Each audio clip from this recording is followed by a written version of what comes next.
各位咱海外的乡亲时代好朋友，大家好！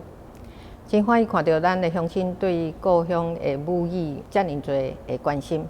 每一年拢举办世界台语文化夜，出钱搁出力，非常的热心。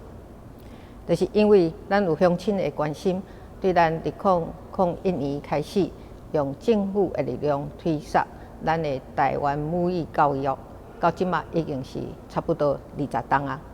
各位拢知影，语言是文化的基础，台湾话就是台湾文化的根，所以咱一定爱互少年人会晓讲、愿意讲台湾的文化，甲有法度一代一代安尼传落去。过去3档，我做总统，要求政府的团队对台语的文化的传承，爱做搁较侪的代志，亲像咱的国家语言发展法，去年已经通过，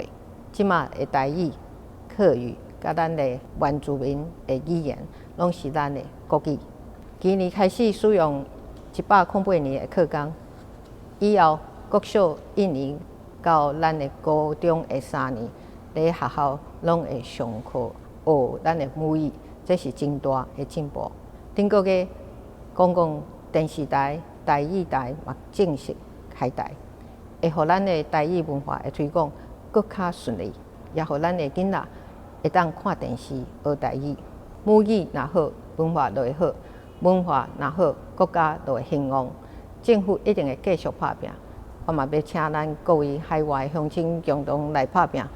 互咱的台湾的语言甲咱的文化不断的传承，不断的发展。2020年的选举对台湾来讲是非常的重要，爱守护台语文化，嘛一定爱疼惜保护咱的台湾，咱的国家。守护咱的民主，甲会使互咱的子孙永远有法度选择家己的生活。我要请大家斗相共支持蔡英文。最后，我要祝福咱世界台语文化夜顺利成功，大家身体健康，为了台湾，咱斗阵来拼，努力，多谢。